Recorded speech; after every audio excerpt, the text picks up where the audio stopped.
Thank you. Good morning and good afternoon. My name is Matt Gotchi and I will be your moderator. Today's session, the important role of data analytics and technology in achieving pay equity, is brought to you by Trusaic and the Josh Bersin Company. Before we begin, I'd like to cover a few housekeeping items. First, today's webinar is being recorded. We will send all registrants a link to view the recording along with a copy of the slides. During the presentation, if you have any questions for the presenters, please use the Q&A feature in your control panel to submit your questions. We will be answering all questions at the end of the webinar. Any questions we do not get to during today's session will be answered via email. Lastly, this webinar is eligible for 1 SHRM and 1 HRCI credit. Credits will be issued in an email after the webinar. Without further ado, I would like to introduce our speakers, Kathy Andres and Mark Dwyer. Kathy is the Senior Vice President of Research at the Josh Bersin Company, leading and developing research-based insights for all areas of HR, learning, talent, and HR technology. Kathy has more than 20 years global experience from management consulting with IBM, PwC, and EY, and as a talent leader at McKesson and Kaiser Permanente. Most recently, Kathy led talent and workforce research at Deloitte. She is a frequent keynote speaker, author, and thought leader. Originally from Austria, Kathy has worked in Vienna, London, and Spain, and now lives in San Francisco. Her passion is to make work better and more meaningful. Kathy holds a doctoral degree in mathematics, and a master's degree in mathematics from the University of Vienna, Austria. Mark Dwyer is responsible for evolving Trusaic's strategy as it relates to pay equity, diversity, inclusion, and talent flow as Trusaic continues to scale and expand its robust data and analytic capabilities and enhance its workplace equity and other HR technology solutions. He brings over 2 decades of experience in statistical modeling, analytics, and data science to Trusaic, both as a faculty member from UCLA and within class action litigation. Mark was formerly a senior economic consultant for the Harris Economics Group, where he directed data consolidation and cleaning, developed empirical models, and provided written and oral expert testimony regarding the interpretation of empirical analyses. Mark also worked as a senior economist for Econ 1 Research and taught econometrics at UCLA. He earned a PhD in economics from the University of Rochester, an MA in finance from the Wharton School, and a BA in physics from the University of Pennsylvania. He is a member of the American Economic Association and the Econometric Society. And with those introductions, let me turn it over to Kathy to begin the webinar. Kathy, please feel free to take it from here. Thanks so much, Matt, and thank you everybody for joining us today. So what we're going to do today is talk a little bit about, we already have the introductions. We'll talk a little bit about the economy, and I'm a little bit intimidated that Mark is actually an economist, so I'll try my best to talk about the economy and the business environment in an intelligent way. Then we'll share some research insights that we have on the important role of data and analytics and technology in pay equity. We'll unpack a little bit about what even is pay equity and why it matters. And then I'll have the chance to talk with Mark about his insights, the insights that he has gotten from working with a lot of clients around the globe in solving for pay equity. And please do put your questions into the chat, because we'll also like to address them as well. So that's what we're going to do. We're going to spend the next 15 or 20 minutes on these slides and the insights that we have from our research. And then we take it from there. So with that, let's think about where we are today. So in the last 15 years, it's all since the 2008 financial crisis, it's all been a story of incredible growth in the economy, incredible growth in the labor market, a labor market getting tighter and tighter, by the way. And of course, the pandemic influenced all of us in ways that we had never imagined. Employees are now in a position where they are thinking about inflation and the war and rising interest rates and how they're going to balance work and life and well-being, and like the scenario that employees have been, and the stress employees have been, has been really intense. But on the business side as well, talent is now a C-level issue. So the CEOs, and this is based on a study from Korn Ferry, are really concerned about labor market, labor competition, building the right skills. How do they reskill employees for skills that they don't even know that they need?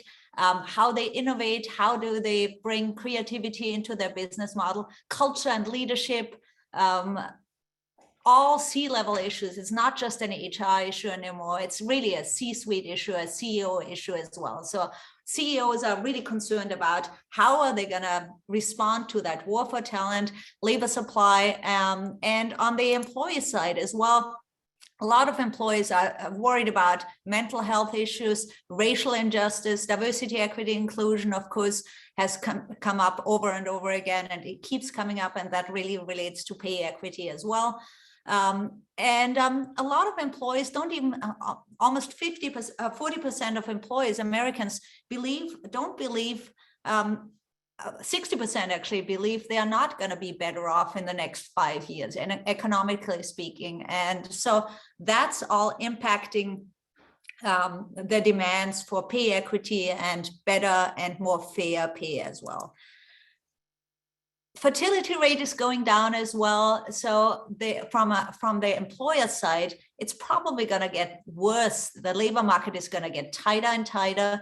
And you see some of these statistics here. So this is really all impacting like a perfect storm on employer side and employee side. How do we think about pay, rewards, talent, skills, labor market as well? So all of these things are impacting CEOs, CHROs, heads of total rewards, but then also employees as well. So with that, we'd love to hear from you in our first poll. So if we can launch the first poll, I want to hear from you on what's your biggest people-related challenge in this environment. Is it attracting and finding the right talent? Is it retaining and engaging the right people? Is it building needed skills and capabilities in the workforce? So the reskilling, the knowing what skills you even need, keeping up with inflation, rising pay expectations, or making pay and rewards fair and equitable, or is it something else altogether? So if you could put your comments in there, and just to set the stage on what you're dealing with and why you're even interested in learning more about the role of technology in data and analytics in pay equity. So I think we'll probably give it like another 30 seconds or so if you vote in, and we're trying to drive a choice of just one area. You probably want to say all of the above. We didn't want that, so we wanted to really drive a choice and see what you're all dealing with. So with that, maybe we can close the poll and bring up the results. Okay, so pretty even distribution, but keeping up with inflation and rising pay expectations, really a big deal. Making pay and rewards fair and equitable, of course, very, very important too, and not surprising maybe because we're talking about pay equity. And all of these kind of need to be balancing itself as well. So they're all interrelated in a way, because if you're making pay and rewards fair and equitable, you're probably going to have an easier time attracting and finding the right talent and retaining and engaging the right people and building skills and capabilities in the workforce. So they all go together in a way. They're all interrelated. So they're not really like separate things to focus on. This is great because it gives us something really interesting and good to build on. So let's keep talking about what we see in the market here. CEOs are worried and confused about all of these issues. So, and they are responding in kind of in a confusing way to all of these pressures of the inflation and rising expectations of the workforce. So on one hand, a lot of CEOs have implemented hiring freezes, they're rescinding job offers, they're reducing sign-on bonuses, but yet they're also increasing compensation. They're increasing flexible work options. They're encouraging employees to be like boomerang employees. So if they've left, maybe they want to come back. They say, yes, please come back. So it's very confusing time. It's very challenging time for CEOs and of course for rewards professionals, for HR as well, because the market nobody knows what to make of this economy, because we haven't been in this situation really ever when a recession was coming close. At the same time, the labor market was incredibly tight. So that's kind of a very interesting and very confusing situation. And flexible work options, of course, are a very big priority. I just read a study from LinkedIn where they said 15% of their positions on LinkedIn are actually hybrid or remote positions, but those 15% get over 50% of the applicants. So everybody wants to have more flexible work scenarios. They want better, easier work. They want more balance. They want health and well-being. And if you don't do this right, the downside is really, really challenging. So you see some of these unionization efforts. For example, Starbucks, very admired company, their employees say the job is just too complicated because there's literally like hundreds of thousands of options of like putting your order together, and the job has gotten too complicated, and there's phone orders, and there's like in-person orders, and there's also online orders, for example, and people say, we can't deal with that anymore. It's too stressful. People get very frustrated too. The customers are in long lines. And the baristas, for example, get very frustrated with how complicated has the job really gotten, and how hard has the work gotten to be. So Amazon, the same thing, and even Apple unionizing, their workers are unionizing too. And so all of these are kind of admired companies, but if you don't get things right to simplify work, to make work more meaningful, but then also to reward people and recognize people and pay them well, and make sure that they understand what they're paid, why they're paid, and feel that it's fair, it can really drastically impact your business as well.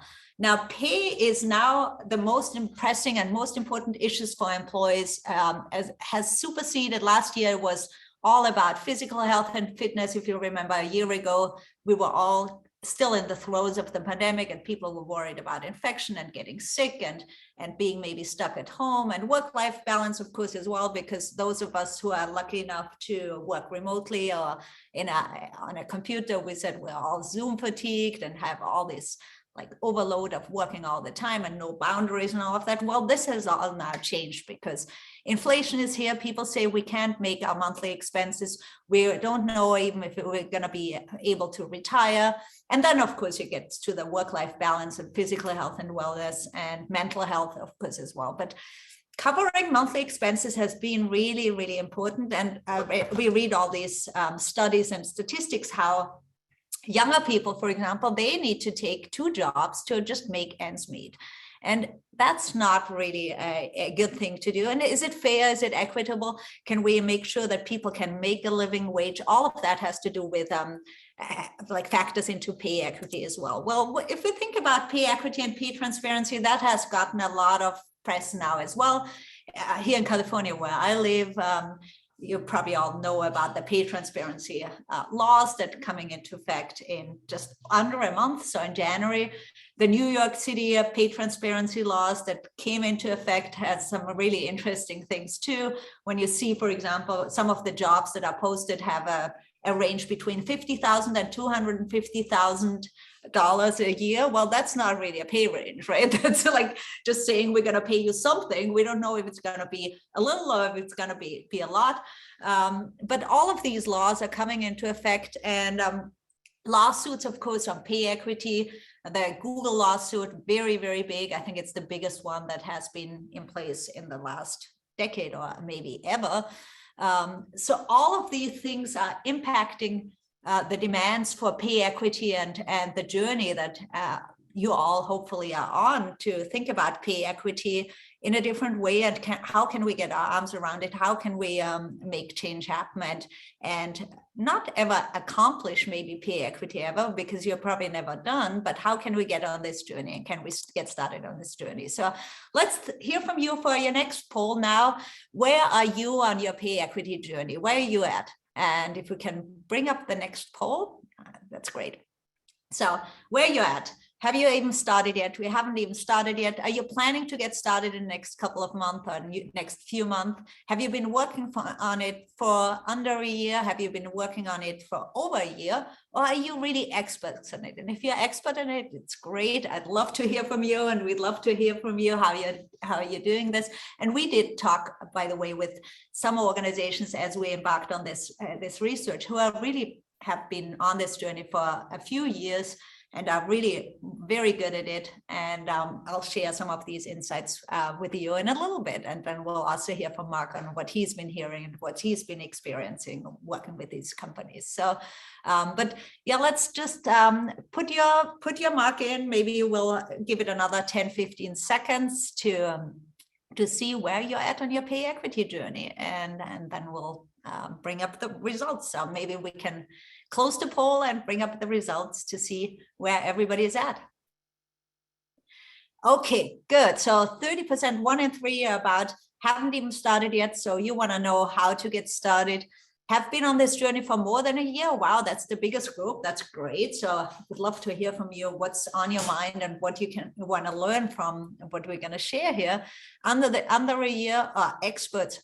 6% of you are experts. So that's fascinating too. So love to hear from you if you can share some of these insights as well, as we have maybe some questions in there as well.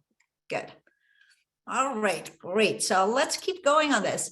So fair and equitable rewards really matter now, and they matter more than ever. And we say they matter more than ever because it matters a lot. So when we studied all of the, we actually did a lot of studies on this, not just on total rewards, we're just finishing up a massive study on total rewards, but even when we study topics like employee experience or health and well-being or learning and development, over and over again, actually one of the most impactful things that you can do in creating a better employee experience, in creating change, making sure that people are healthy, that people are well, pay equity is a big deal. So over and over again, pay equity is linked with better employee experience, an increased sense of inclusion and more diverse teams, higher health and well-being scores, more effective use of total rewards investments. And you see here that actually pay equity matters a lot more, making a pay and rewards a lot, fair and equitable matters a lot more than just paying people a lot of money. And the reason for that is, of course, when people know and understand what they're paid and why they're paid, what they're paid, they can be more effective, they can provide better service, they're not distracted by maybe thinking about why is somebody else making more money, or why am I making less money, what am I rewarded for? It's really a big deal, and it also impacts not just your employee experience, but then also your customers, your financial performance. You get better, of course, have an easier time engaging and retaining people and attracting the right people. And also you're much more likely to innovate and adapt well to change. You see all these multipliers, and they are really not just on the employee side, they're on the business side as well. So your business is going to be better, and your your people results are going to be better, and your innovation is going to be better as well. And a lot of business leaders actually acknowledge that. So you see 72% of business leaders consider pay equity a critical component of their business strategy and of their people strategies. So people really pay attention. People really pay attention that they really want to do this well. But to do this well, it's very complicated. It's a very complicated thing to do. You're gonna think about what is pay equity even all about.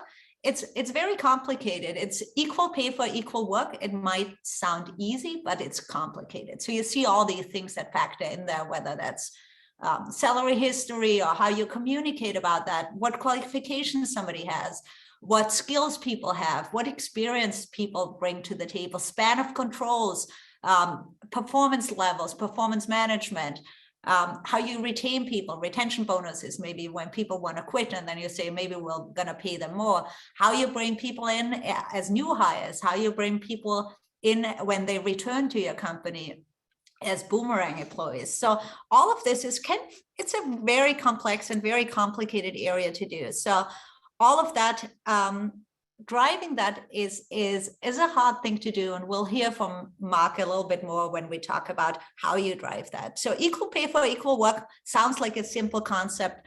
very complicated concept. And let's talk a little bit about what's the difference between the pay gap and pay equity, because people always get that confused. And we'll hear more from Mark on how this actually works when we talk. But pay gap and pay equity is actually not the same thing. And if you are experts on that, or even if you have been on the journey, you know this, right? You know the difference between just doing a simple pay gap audit where you just literally say, do protected groups, how do protected groups, like, for example, different women versus men, or different ethnicities, different sexual orientations, do they get the same level of pay? But it's not equal pay for equal work, as we said for the pay equity, where we say, do we provide equal pay for equal work? And understanding that is much more complicated, because there you got to think about how you group employees into different groups, into different comparable groups, and in what is equal work even all about, and what does equal pay mean, and how do you determine that? Of course, what you're going to do there is not just simple descriptive analytics like comparing women's pay, for example, to men's pay, as you do in the pay gap audit, but very advanced statistical methods, regressions, for example, doing regression analysis and all of that. And we'll hear much more from Mark, because he is really like an expert on that, and obviously has been doing this for a long time. So there's how you do all of these pay equity. If we just talk about the pay equity audit, there's really 3 different options to doing that. The do-it-yourself area is kind of, you just try to figure it out yourself. You probably work with legal, with your HR team, with your compensation team, and just like do spreadsheet analysis, maybe general analytical tools like SPSS or other like analytical tools to literally just figure out how it works. But that's not very easy to scale, and it's not very easy to continue doing well. So then you might say, well, maybe we need some consulting. Maybe we need a law firm, a consulting firm who helps us with that, and who just does an audit for us once a year, or maybe once every other year. And then we get some reports back, and that way we also get the independent kind of opinion on that, and we get some guidance on how to mitigate that. But that, of course, doesn't scale all of that well either, because it's usually pretty expensive. And it's, by the time you're done with the audit, something happens, you hire somebody else, you promote somebody, maybe you bring somebody like up to a higher level, and then you have another pay equity issue.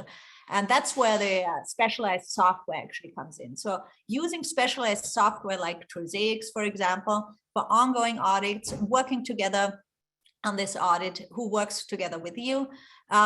Most companies, as you see with this statistic here, 84% based on our survey of total rewards practices actually don't use specialized pay equity software, but those who do have a much higher likelihood of engaging and retaining their employees, and also attracting the right talent. So you see these multipliers here. So using these specialized, if you don't use specialized technology and analytics for pay equity, I encourage you to think about that, because the upside is very big. And the upside, not just on efficiencies or doing this maybe more scalable, but then the upside of engaging your employees and attracting the right talent really is a big deal.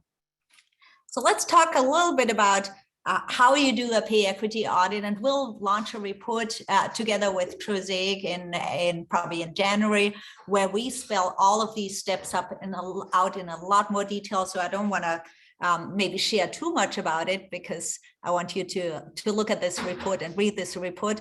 But it's doing a pay equity audit is not a simple thing. It's a pretty complicated thing that somebody like Mark or the people at Trusaic can help you with, and also provide the technology support for that. But first, you're going to say, what's even our scope? How does it align to our rewards and your people strategy? What's our total rewards philosophy? And then you're going to collect a lot of data. And data, of course, is really key, because if you have the wrong data to go into the model, you're going to potentially take the wrong actions, and you're not going to be very successful in mitigating any of the pay equity issues. Then you're going to develop the model. So you're going to form the comparator groups, and we'll hear more from Mark on how you do this. Wage influencing factors are those factors that can actually should impact your pay differentiation. For example, if you have, and we talked with a manufacturing company, they told us, well, when we first ran the model, and usually it's like a back and forth kind of process between step 2 and step 3.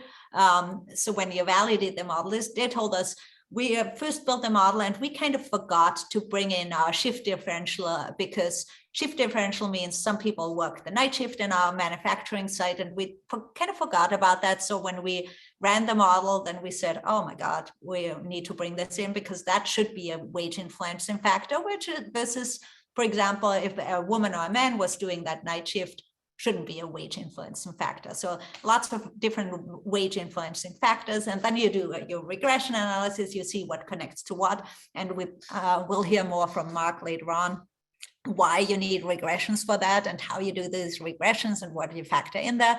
So it's going to be a back and forth between step 2 and step 3, where you do develop the model, you validate the model, you go back, you rerun the model until you get it right. And of course, your business leaders and your HR team in your organization are really key on that, because you understand your business better than anybody else.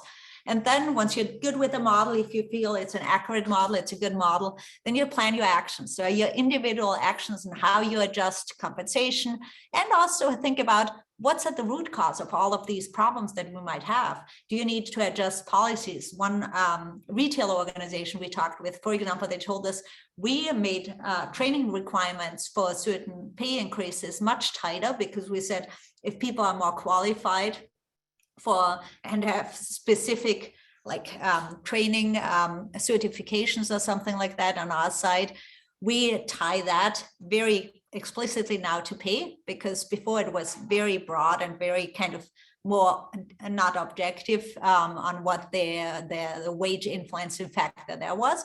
So you're going to also think about how you set your policies. And then, of course, you're going to think about this all the time. You can't just look at this one time in like once in a year or something like that, because as soon as you hire a new person, as soon as you give a promotion, you might influence and introduce new pay inequities. And of course, you also need to factor in external data, so market data, to see, are people even paid fairly in the market that they're in the location that they're in, or are we underpaying people, and are we actually executing on our rewards philosophy? We have, like, for example, we say we pay usually at midpoint of the market, which most of you would do, because midpoint is midpoint, but all of that, looking at that consistently, and then you kind of start all over again and do this all the time. So it's not just a once in a while thing.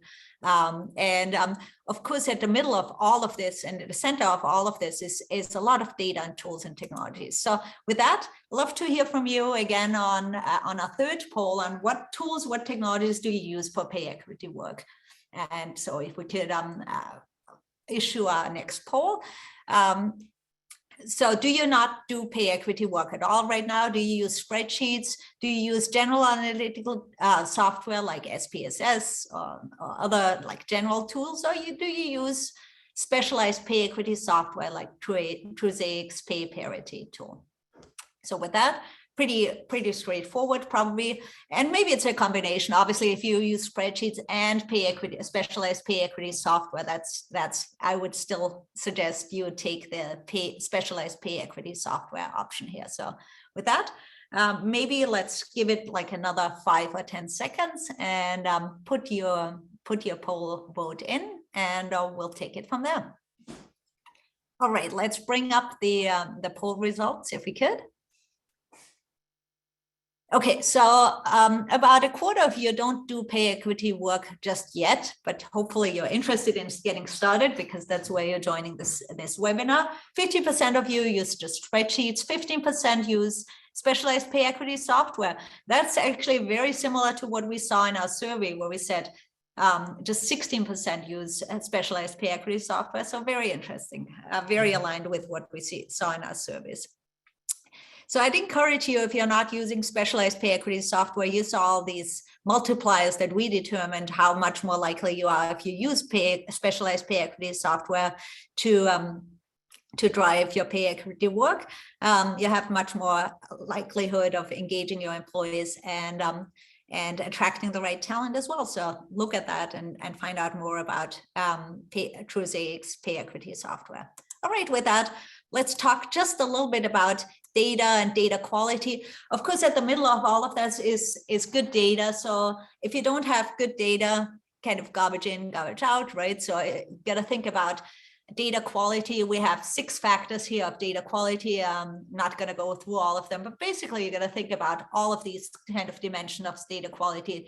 Do you have correct data? Do you have recent data? Is it consistent data? Is it complete? Or do you have maybe blank values? Do you have, is the data in the right format? And is the data unique? So we have some examples here, and we'll explain much more in the report that we're writing with Trusaic. But that's kind of a little bit about data quality and why it's so important. Because if you don't use the right data sets, you might introduce even more issues into your pay equity area. So let's talk a little bit about the different how you can evaluate the different pay equity solutions. So most of you say you're not using specialized software. If you do it yourself, or if you engage in consulting, maybe a consulting partner, there's some issues with that. So is the process scalable, for example? Can you scale it? And we talked with the director of total rewards in a manufacturing company, and they told us they really value the outside perspective, because employees really value that too. Because if they can tell employees, we did this work together with an outside partner, and they are working with Trusaic on that, it really shows the objective nature of that, and not that it's biased or maybe influenced by what the company thinks about certain pay equity issues. And really starting this, doing it, keep doing it, and you'll see great results. That's the quote we got from the CHRO of a retail company here. If you start doing it, you'll get better at it all the time. And they told us, for example, that they reduced their pay equity gap, and that after they worked on it for the first year, the next year they had only half the gap. So if you take the right actions, if you look at your policies, if you use the right data, if you plan for the right actions, and if you just keep doing it all the time, not just once a year, not just once every other year, you get better at it, and you get better at it. And you can tell your employees too that you're doing this, and you'll get greater results. So with that, let me wrap it up with just some key takeaways, and then we'll start the conversation with Mark about what he learned working with all the clients. So making rewards fair and equitable is really important to business and people outcomes. If you remember all these multipliers that we had identified, if you do this, you have more diverse teams, you have more inclusion, you have more innovation, and eventually your customers are going to be happier because your employees are going to be happier. So it really pays off to focus on this.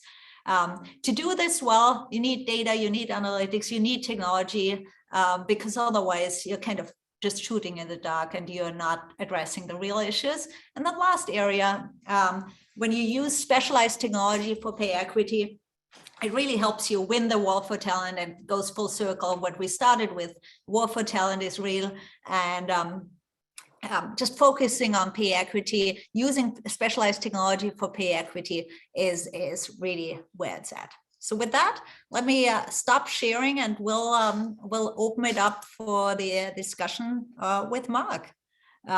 So Mark, I hope I did well on the on the economy. Great job, Kathy. Great job. Yeah. I didn't really know that you were an economist, so that was a little bit intimidating, but No, hopefully it worked well. Great. So we discussed about the current state of the labor market. We talked about pay equity being really a top priority for employers in 2023. I'd love to hear from you a little bit more about where we touched on just the difference between the pay gap and pay disparities. Can you help us? I talked about it just a little bit, but you're really an expert on that. Tell us more about what's the distinction here, and why does it matter to really understand what's the difference? Sure, Kathy, thanks. Yeah, so we commonly hear the term pay gap in the media, in the workplace, and in the news, and so on. And it's an important term, but it carries a different meaning than many understand.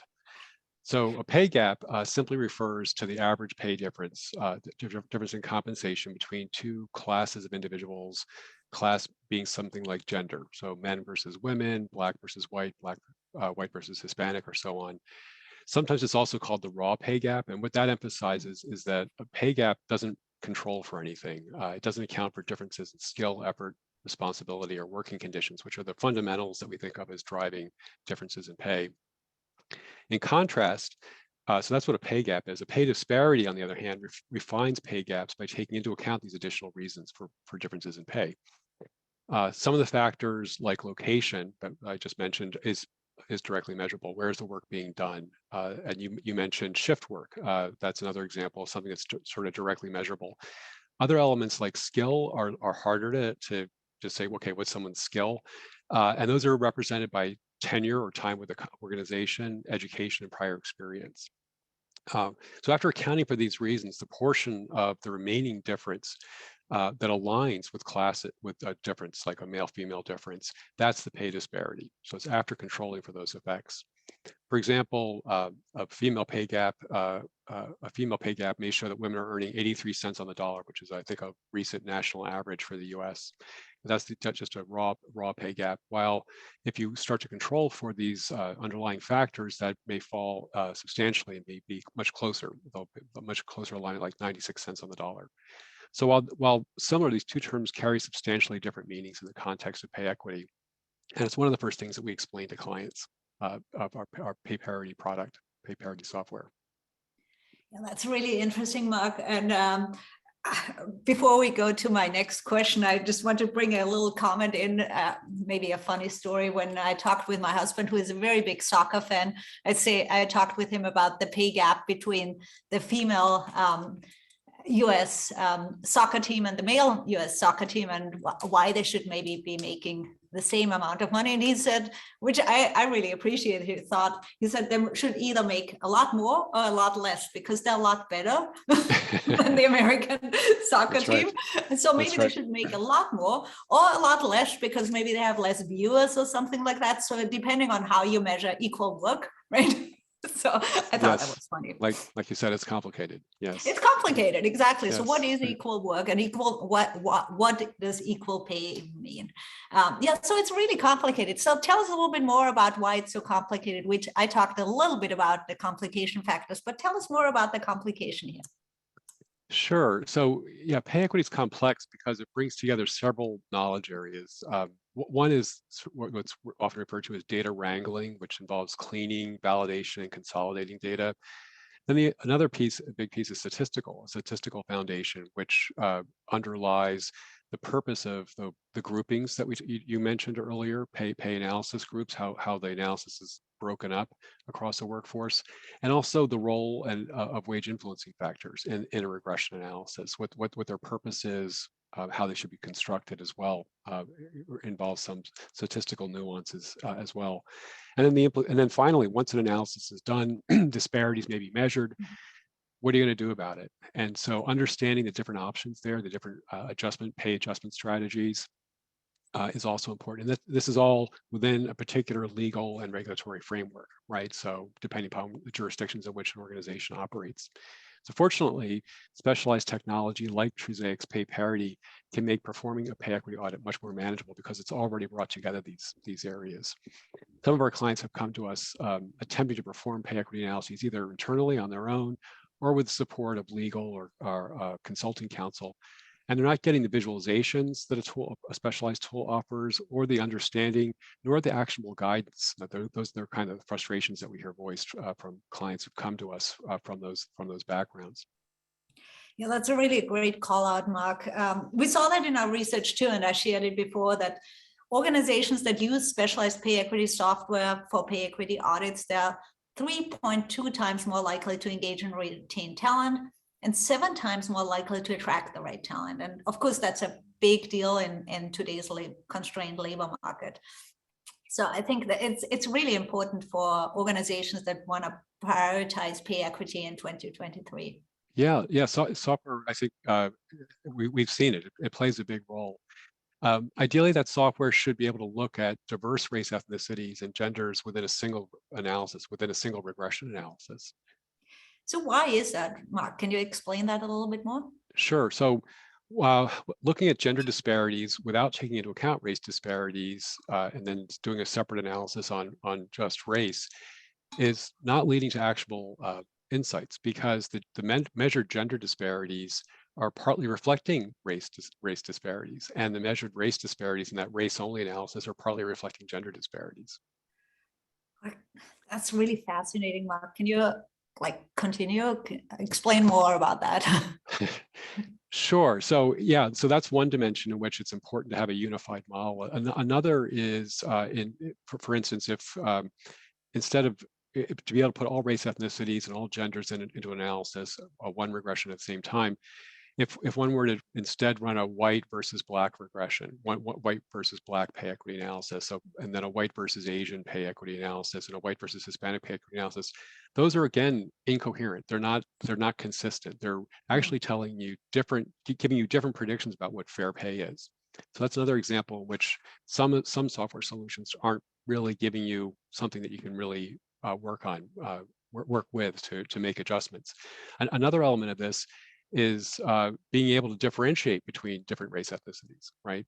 Between Black, white, Hispanic, Asian, or whatever the right race ethnicities are for a particular jurisdiction, as opposed to going white and other, white and non-white, white and people of color. That puts everybody else into one group, and they're having very different experiences. So the software should really be able to make those kind of distinctions within a unified framework, like PayParity. Yeah, so not all software is kind of made equal, right? So the kind of software, the type of software that you use really plays a very important role as well. Yes, thanks, Kathy. Yeah, that's right. Yeah, so software solutions out there miss the mark on this issue of intersectionality. And in turn, it puts them in challenging spots because their insights don't capture the full picture. While the type of software selection is critical, it's also important to remember, however, that software is not the only factor, right? And you mentioned this earlier, that the quality of the data, that's critical, and it's important for ultimately generating actual reliable insights. Most companies will need diverse data sources to perform a pay equity audit, including employee level data such as gender, race, ethnicity, age, location, tenure, performance, prior experience, as well as job-related features of different positions and compensation data, obviously. So you've got to bring all these different sort of data sources together. And because the data is so sensitive, companies don't want this data public. Usually, many organizations are reluctant to share it. Yeah, I could totally see that's could be a barrier there. So how do you maintain kind of attorney-client privilege when using pay equity software? How do you do that? That's a great question. It's a common misconception that you sacrifice attorney-client privilege when you use a pay equity software, but it's not true. It's absolutely not the case. I'm not an attorney, and this is not legal advice, but pay equity software like PayParity has an internal structure of permissions to it. So it will not destroy attorney-client privilege. If counsel is overseeing the process at client's direction, counsel will be the first to receive access to the software. And from there, counsel can grant or restrict delegated project team members access to different aspects of the software as appropriate. So it's completely under counsel's control if a client so chooses. That's really helpful, Mark. I think it's oftentimes that's kind of confusing, that you think when you use software or specialized software, maybe you kind of sacrifice that attorney-client privilege. So it's really helpful to know this. So going back to the data though, so how should organizations go about sourcing and retrieving that data? Sure. So most of the elements of the data that's needed for pay equity analysis are in the organization's HCM system. So it's important to have somebody on the project team who knows this system well and understands how to address data issues that could arise there. This is another area where the right technology can assist a great deal. Software solutions like Trusaic's PayParity are integrated into major HCM systems, and this can help immensely with data retrieval. That totally makes sense. Yeah, totally get that. But after pulling the data, that's the first step. Evaluating it is another. And as we've discussed, you mentioned the numerous dimensions of data quality that pay equity audit needs to check. The dimensions again are that accuracy, timeliness, consistency, completeness, validity, and uniqueness. Cool. So after the data has been evaluated and cleansed through these dimensions, it's then time to build that statistical model, right? That's right, Kathy. Once you have all the data in place, it's important. The next step, sort of conceptually, is to form pay analysis groups or comparator groups. These groups are not merely the same job, grouping people by same job categories or job functions, but rather it's a higher level type of grouping that uses statistical adjustments to make comparisons across different positions. For example, statistical adjustments could allow comparisons between project managers in IT and project managers in HR, and or a director in marketing and a director in finance. It's also within a pay analysis group that the quantification of any systematic pay differences based on protected classes like gender or race, that's where that takes place. So it's at that pay analysis group level that those differences are measured. Yeah, that's also what we heard when we talked with a lot of your clients and other companies. It's really important for HR to work with the pay equity project team to kind of identify these comparator groups to make sure that these groups are not too broad and not too granular, right? Right, Kathy. Yeah, some pay parity clients have a mindset of just job categories as being what a pay analysis group is, and they're surprised to see the different positions that a pay analysis group can accommodate. A pay analysis group may include and distinguish between dozens of different wage levels. So it's not saying that everybody within that pay analysis group should be paid the same. It's maintaining different compensation for different positions, but it's providing a grouping over which a meaningful investigation of pay disparities can be accomplished. They help, pay analysis groups help to ensure that one is measuring whether pay is equal for equal work by controlling for differences in work. I'm really glad you made that point. So these pay analysis group, once they're set up, companies then need to weigh their wage influencing factors, right? Like the factors like shift or like scale or location or something like that, right? That's right. Yeah, eliciting, finding out, or really doing an internal review about what it is that we compensate for. Wage influencing factors are the business reasons for pay differences. These factors can measure differences, like we mentioned, of skill, depth of experience, performance, or working conditions, locations. And as you mentioned, for instance, different shift workers, night shift workers may earn a higher, even though doing the same job, but they're doing it at a different point in time. So it's a different kind of working conditions than someone who's doing it during the day. Compensation professionals within the organization, because of this, the knowledge of compensation professionals within an organization plays a critical role in identifying wage influencing factors. These factors should reflect the compensation policies of the organization. Even so, there's often a disconnect between the compensation policies that are elicited by that process and compensation practice as measured in a pay equity audit. For example, I recall working with a pay parity client who believed that they compensated employees based on tenure, that was a strong driver of their pay differences. But after running the analysis, they found that the actual compensation increase with longer tenure was statistically insignificant. That wasn't the big driver. It was aligned with other things. Why do you think that is? What happened there? Yeah, so this disconnect between compensation practice and compensation policies. I think there's a general lack of awareness that pay equity software also provides this kind of feedback regarding how well compensation policies are being applied. This lack of awareness might be attributed to how pay equity was previously managed, and you mentioned this with the sort of infrequent schedule and expense of outside consultants. It wasn't reviewed with much regularity. Many organizations working with outside consultants or law firms would do this every few years just to see where they were and then maybe try to make a course correction. But with such infrequent reviews, the focus tends to be only on what the pay disparities are that have arisen and how those can be addressed. In contrast, with the pay equity software, it's always available. Organizations can update their analysis more often. And you talked about how as the work the workforce changes, as workers leave, as workers are hired, as they're promoted. How does that impact what the effective compensation practice is in the organization? They can look beyond the pay disparity measures to broader compensation alignment issues as new employees as employees move around. Yeah, that totally makes sense. Let's get back a little bit to the pay equity audit process. So after you've determined these wage influencing factors and the pay analysis group, what comes next? So then comes running the initial regression analyses. They're run with one analysis for each pay analysis group. You can determine whether apparent gender and race disparities persist after controlling for differences in wage influencing factor, going from the pay gap to the pay disparity. This is the pay disparity measurement. So while these initial regressions provide various measures of reliability within them, such as the p-values, the statistical significance, the fit, we recommend running additional analyses to further validate and refine the analyses to refine those results. So you're saying you need to run these regressions more than once or multiple times? Well, one of the things we just talked about, which was that compensation practice is often at odds with compensation policy.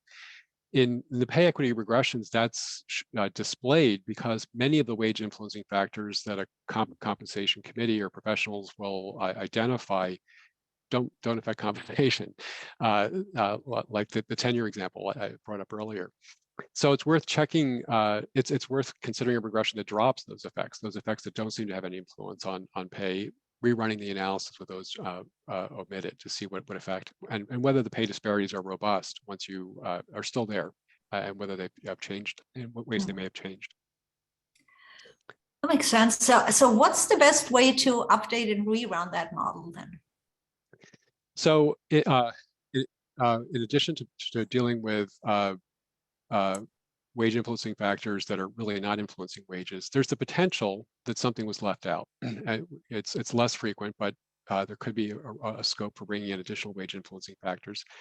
Another dimension for checking whether results hold up, or whether there might be something else going on, is to examine the disparities, the gender and race disparities, where atypical employees with very high values of tenure or lots of total reports or something like that are also dropped from the analysis. Are they having a big influence on the results or not? Running these comparisons helps identify how well the model is performing and can point to directions for refinement.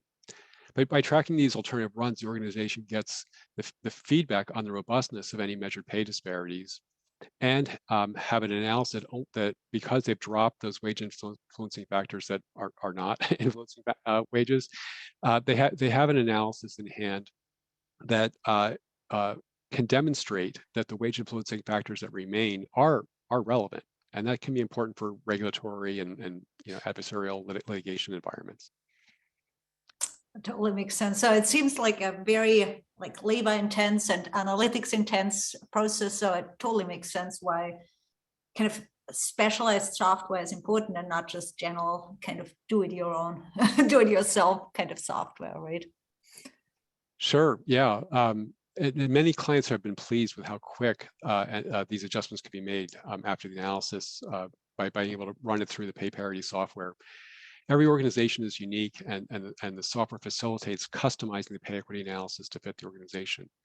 Though, with this running process, one of the important features is to track those different analyses, so you have the whole picture of results. Another key point is that you don't want to go you don't want to be results oriented in this. You don't want to, because you end up gamifying your pay equity audit, and that runs counter to the entire purpose of performing the pay equity analysis in the first place.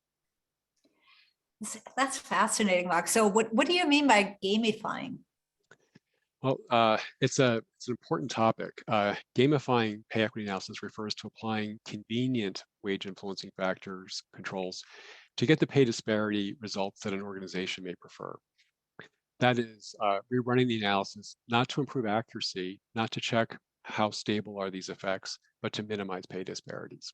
Okay, when you're gamifying your analysis, all you're really doing is masking the real pay inequity problem, which ultimately harms your organization and derails it from achieving its goals and all the benefits that you outlined earlier. Oh, that's fascinating. I know we're almost out of time. I know we have a couple of questions on that. Should we go to the questions, or should we keep going? I see a few questions in there. Maybe we want to turn to Sure, them. sure. Yeah. I don't know, Matt. Did you want Yeah, to sure, Kathy. facilitate those questions? Yeah, I think this is fascinating. I think we could keep going for like another hour or so on all of this, but I want to turn to the questions for a little bit. Yeah, thank you so much, Kathy and Mark, for that great discussion. We're going to start answering the questions submitted. As a reminder to the audience, you can still submit questions through the Q&A in your attendee control panel. Kathy and Mark, our first question is, speaking of data integrity, how do employers deal with employees who do not report race and ethnicity and are left to decide those data points for people? Well, it's a really good question, because it goes to the completeness of data, right? That we Sure. talked about for data, like data integrity and data cleanliness and all of that, so data accuracy. So, Mark, what do your clients usually do in that case? So usually our clients are filing their EEO-1 reports, and the federal regulations require that kind of assignment. And I think that's what the questioner is asking about. And so, what do we think about the data integrity in that context? And typically we encourage you to rely on that. But if there is a segment that we made these identifications instead of them being self-identified, you could drop them from the analysis. Now, we're not encouraging you to make that your centerpiece, but again, it's this idea of checking sensitivity. What happens if I drop those employees? Does it radically affect the pay disparities that were measured?